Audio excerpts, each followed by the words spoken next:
Je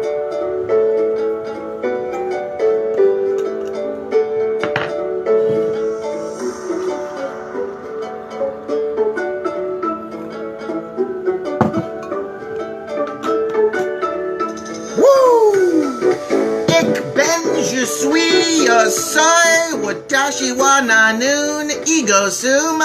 I am Chris. This is Chris in English.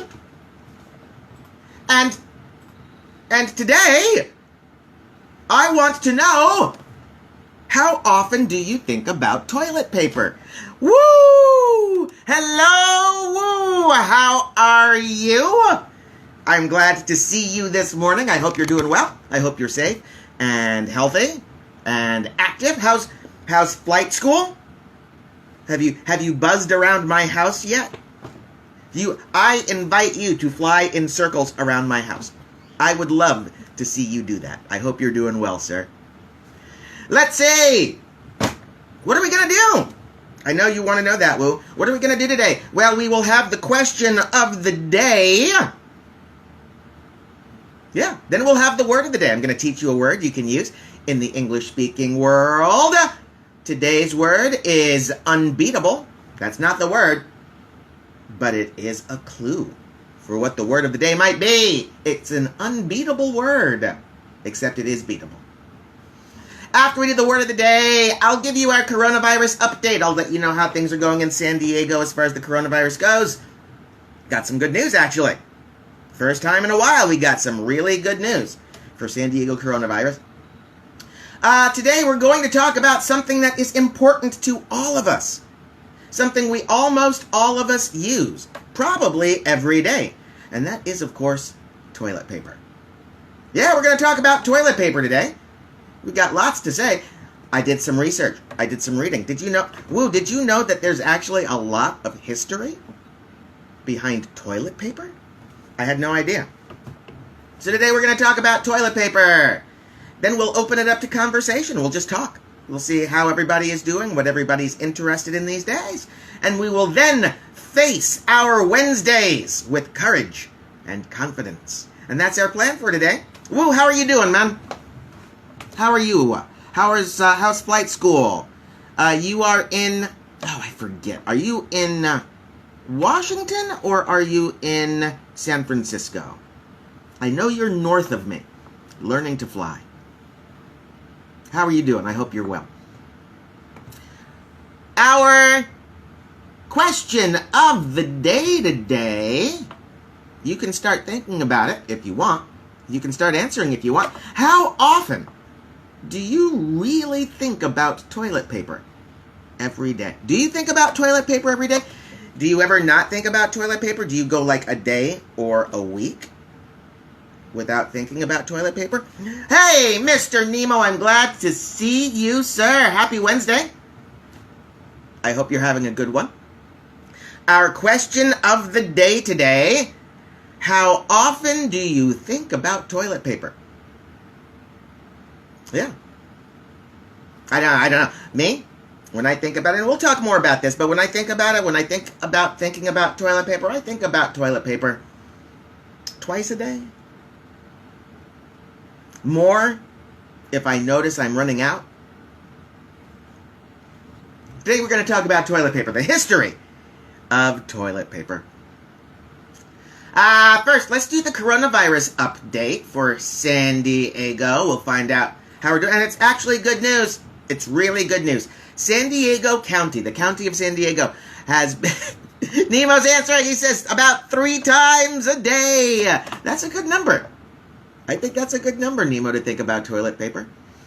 Much less, and you might have some problems. Much more, and you probably do have some problems. 3 is a good number. San Diego County has been taken off of California's coronavirus watch list. This is good news. Now, this doesn't mean that San Diego is just throwing open the doors. No. It means San Diego gets to go to the next step. And that step is going 14 days, staying at this level. If we can stay at this level of virus for the next 14 days, Then we can start talking about opening things. We can start talking about opening our schools. And once we open the schools, we can start talking about opening up other businesses. So we're not there yet, but this is the first step towards getting San Diego back to something that looks like normalcy. Here are your actual numbers. We have 35,225 confirmed cases of coronavirus in San Diego County. 633 deaths. It looks like we had 8 deaths from yesterday. Every death is a tragedy. Every death saddens us all. And my heart goes out to every person who has lost anyone to this horrible disease. In California, we have 640,000 confirmed cases with 11,523 deaths resulting from the virus. United States as a whole, 5.5 million confirmed cases with 172,000 deaths. The United States had 1,205 deaths yesterday. We are averaging still, in the country as a whole, we are averaging about 1,000 deaths a day. Far too many. Far too many. But I'll revert to what I first said. We have a little bit of good news here in California, a little bit of good news here in San Diego. San Diego's getting off the watch list. Nemo. Woo. That means you can come back and visit me soon. We'll have tacos. We'll have tacos. We'll go shopping at UTC. Maybe Las Americas. We'll get on the trolley. Maybe we'll go down to the border. Maybe not go across the border, but we'll go to the border. It'll be great. Trust me. Trust me. How often do you think about toilet paper? That is our question today. Here it is, everybody's favorite part. You've been waiting very patiently. It's our word of the day. Awesome. Nemo says he's on his way. He gave me a little picture of an airplane. He's on it right now. That's great.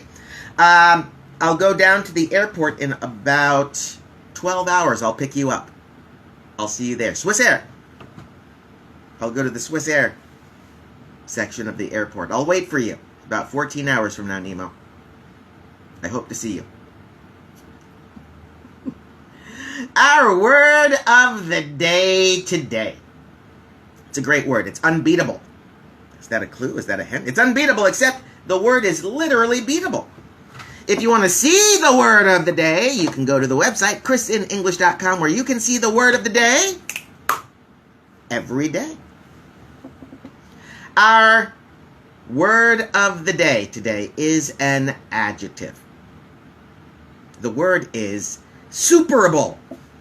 Superable. The adjective is superable. And it means something that can be defeated. Something that can be beat. Yeah, superable. Something that has something that is over it, that is better than it. Superable. Here's your spelling. S-U-P-E-R-A-B-L-E. Superable. Something that can be defeated. Well, what is something that can be defeated? Here's your first practice sentence. One of my favorite movies from last year. Avengers Endgame. Avengers Endgame, yeah. Because in Infinity War, it looked like Thanos could not be beat. It looked like nothing could defeat Thanos. But in Endgame, we found out, thanks to all of the superheroes, Thanos is superable. He can be defeated. He can be beat. He can be turned into dust. And then he just blows away. Superable. Something that can be beat or defeated. One more example. Especially for you, my Nemo friend. One more example. Here we go. As movies go, Star Wars is insuperable. I made it negative. When we have the adjective superable, we use the prefix in to make it negative. Insuperable. Something that cannot be defeated. For example, Star Wars. That's our word of the day. Now it's your turn. Do you have a sentence? Do you want to share your sentence using our word of the day? I want to hear your sentence. Let me know. You can write it right here. Woo, you can write it right here. Nemo, you can write it right here. You can write it right there is where you write it. It goes right there. Yeah? And I'll read it right here for everybody. If you don't want to write it right now, that's okay. When I post this video, you can leave a comment. You can leave a comment on Facebook. You can leave a comment. You can send me an email at ChrisinEnglish.com. Chris at ChrisinEnglish.com. That's my email. Send me an email. I'd love to hear from you. Insuperable and superable. Superable, the adjective, something that can be defeated. Hey, Nemo's got a sentence for us. Here we go. The sunsets in San Diego are insuperable. I think you're onto something there, Nemo. I think you're onto something there. San Diego has beautiful sunsets. Although I have to be honest, I would love to see a sunset from the Alps. I bet that's a gorgeous sunset too. Maybe I should get on the Swiss Air airplane. Maybe I should go there.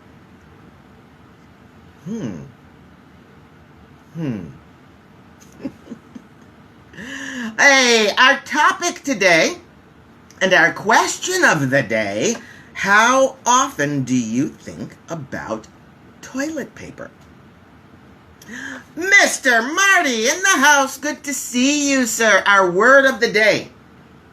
Our word of the day today is superable. S-U-P-E-R-A-B-L-E.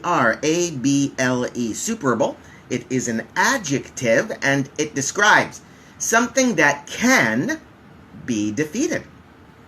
Something that can be defeated. Thanos was superable. We thought he couldn't be beat. We thought he was unconquerable. No. He was very superable thanks to time travel. He was superable. As movies go, Star Wars, Marty. Star Wars, the original trilogy, is insuperable. When we make this adjective negative, we use the prefix in. Insuperable. Our question of the day today, how often do you think about toilet paper? Toilet paper. We can think about it. We can talk about it, right? It's not like you've never seen toilet paper. It's probably not like you've never used toilet paper. Toilet paper is a very common thing. Hey, what's my Woo saying here? Woo is on his way to flight school. Today is his first solo flight. The weather's not good, but it is superable to him. Uh-oh, that means the weather is beatable. Oh, good! It is superable by you. The weather can be beat by you. So we would use the prefix by in your sentence. But I'm glad to hear that you are feeling invincible. And I am sincerely and legitimately happy to hear that you're going to be having your first solo flight. I know that's a big step in the life and career of a pilot. So I wish you the very best. I don't know what you say to a pilot. Do you say good luck? Do you say break a wing? I don't know. But whatever it is you're supposed to say, I say it to you, Woo. How often do you think about toilet paper? I brought a prop.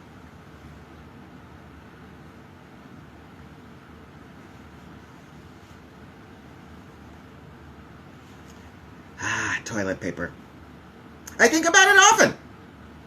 I think about it a couple times a day. And so, the last time I was thinking about it, I was thinking, where does it come from? Who invented it? Why do we use it? Is it really a practical solution? Even today in the world, not everybody uses toilet paper. A lot of places use bidets. Marty's telling us he thinks about toilet paper about 2 times a day. Yeah, that's about right. Yeah. Did I stockpile toilet paper during the lockdown? Nemo's asking us a question. Did I stockpile? Did I stockpile? I didn't exactly stockpile. At the beginning of the shutdown, I feel I was early. I'm a news guy. I like to watch the news. I keep up with current events. So I like to think I was paying attention at the beginning of the lockdown. And I didn't stockpile toilet paper, but I did make sure that I had some before I thought there might be a shortage. And that was a good thing, because there was a shortage for a while. But we were fine. I learned a secret. If you go to the grocery store, they will run out of toilet paper. But if you go to the liquor store, a convenience store, a small shop, they never ran out of toilet paper. So I just started buying toilet paper from them. Marty's telling us stockpiling toilet paper is kind of dumb. As if that's the most important thing you need. I know. When push comes to shove, you cannot eat toilet paper. And if you can't eat, maybe you don't need the toilet paper? I don't know. But yes, there were many more important things that I did buy. There were many things a couple things that I did stockpile. I bought a big bag of rice. I bought a big bag of beans. I bought a bunch of bacon. Yeah, I was never going to starve. But, of course, I live in San Diego, California, and I already have an emergency kit. I have an emergency kit because I live in an earthquake zone, and we are taught all the way back to elementary school to have an earthquake preparedness kit, which has a lot of things like water, food, flashlights, batteries, radios, all of the things that you're going to need in an emergency. Nemo saying, you mentioned sitting on the toilet doing your daily business and there's no paper left. Yeah, you got to come up with something. I guess. Take a quick shower, yeah.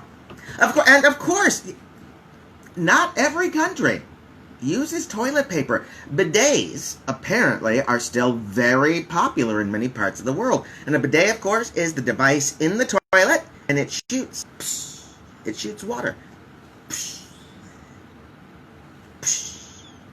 Yeah. I've never had the honor, the opportunity of using a bidet. I think most Americans have not had the opportunity of using a bidet. And it does form questions in my mind, like, doesn't it get a little bit wet down there? I mean, I don't know.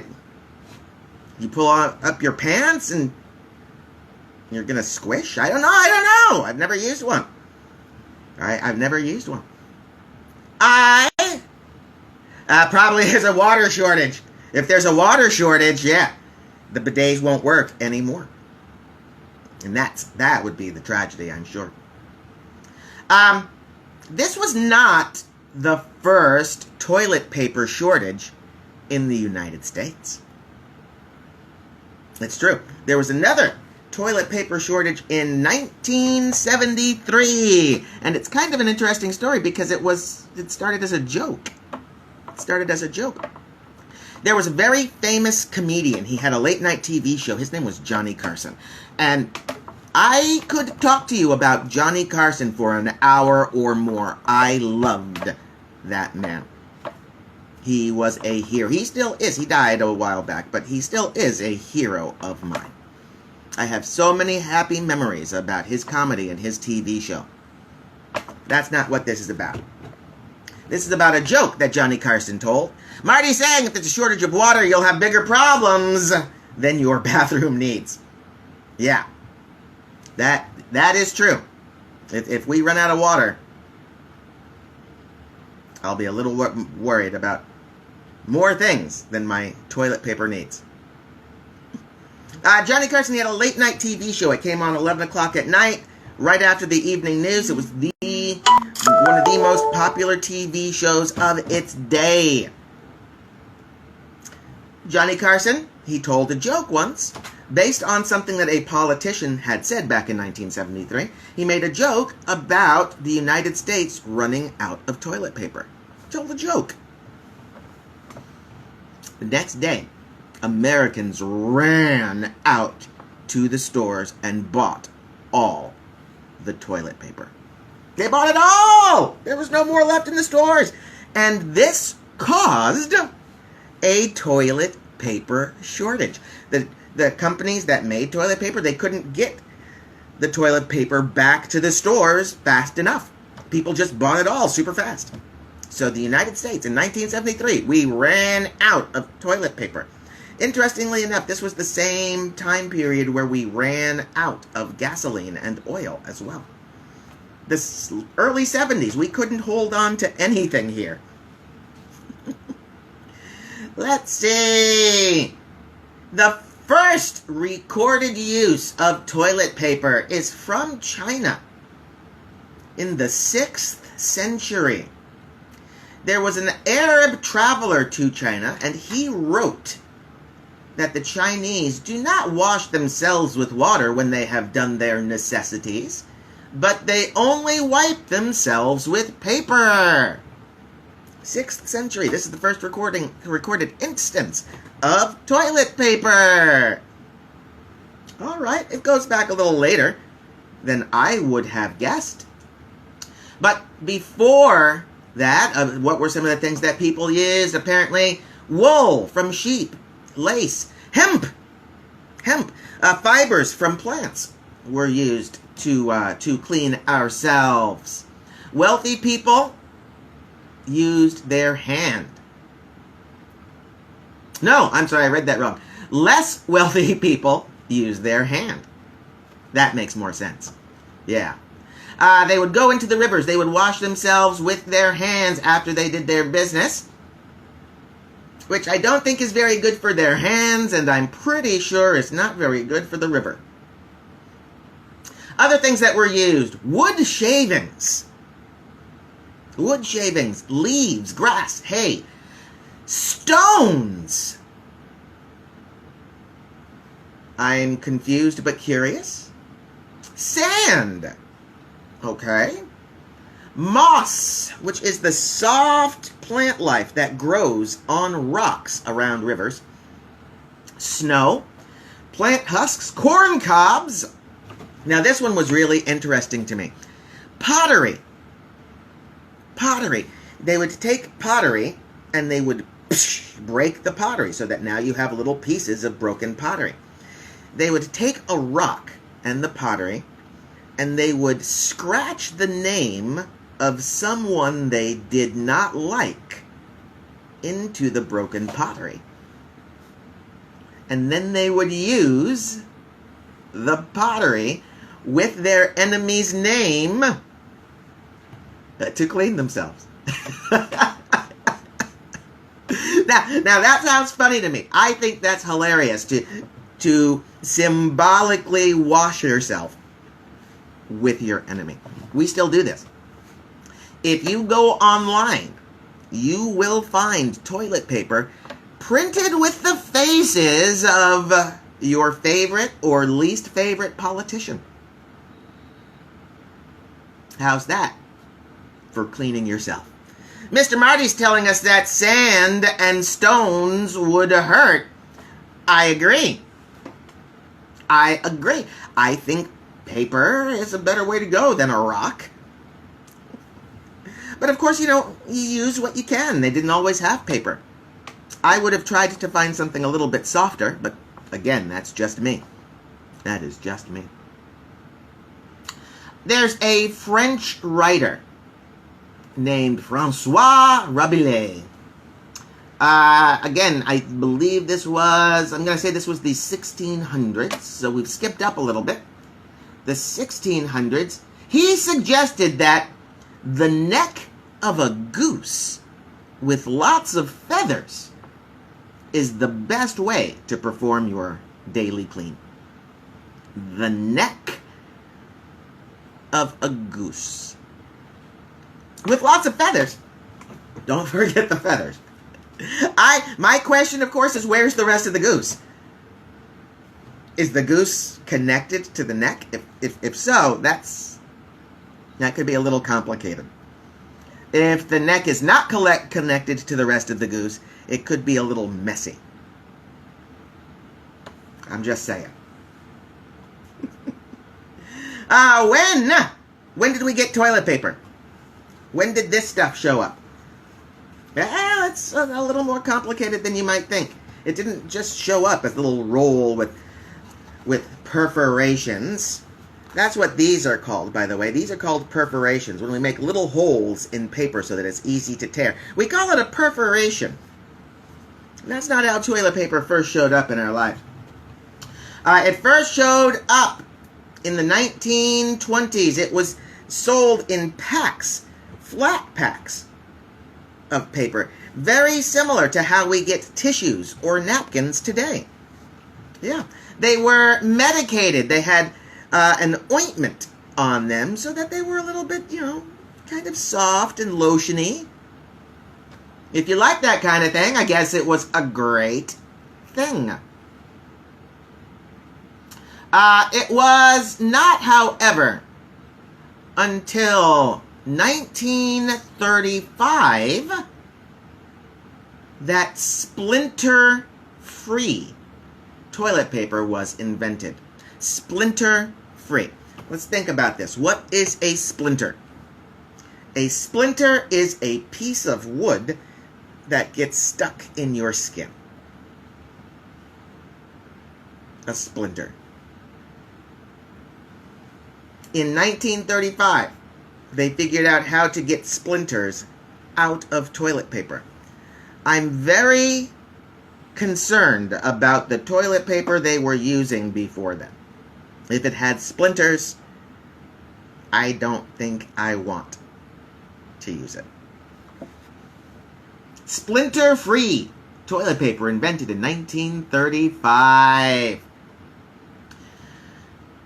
When it's not coronavirus, during a normal period of time, here in the United States, we sell 7 billion rolls of toilet paper every year. Every year we sell 7 billion rolls of toilet paper. And of course, because we are good people, we ask ourselves, how many trees is that? I looked. I don't know. All I can tell you is that's a lot of trees. Average American uses 23.6 rolls of toilet paper every year. It's not quite a tree, but it's a good-sized bush. The question of the day: how often do you think about toilet paper? Do you think about it a lot? Do you think about it a little?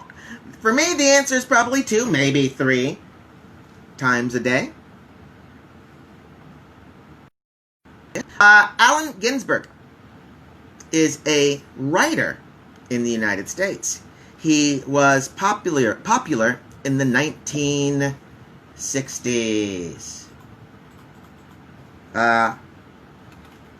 Ginsberg. Oh, and I got Ruth Bader, the Supreme Court Justice. Allen Ginsberg wrote many books. One of his most popular was called Howl. And it's an interesting book because he wrote it on a roll of toilet paper. Became a bestseller. You can still buy it today, Howl by Allen Ginsberg. He wrote it on a roll of toilet paper. Now remember, this was the 60s. He might not have been in a sober state of mind. But he wrote a good book. Today we have computers. I think that's a better solution for writing. Not as a toilet paper substitute, but as a writing substitute. That's what I got, my friends. I think that's what I got. Our word of the day today: Super Bowl, something that can be defeated. Today we talked a lot about toilet paper. Thank you for listening. Thank you for sharing. And of course, our question of the day today, how often do you think about toilet paper? I want to know. Go ahead and send me a comment. I'm going to post this on Instagram probably in the next hour or so. If you don't want to post on Instagram, you can post on Facebook. If you don't want to post on Facebook, you can send me an email. But of course, I really want you to please visit the website, ChrisinEnglish.com. Lots of stuff to read, lots of stuff to do, lots of stuff to learn. And I hope to see you guys there. I hope to see you guys tomorrow. Please remember, you are a great class. My name is Chris. I love you all. Go away.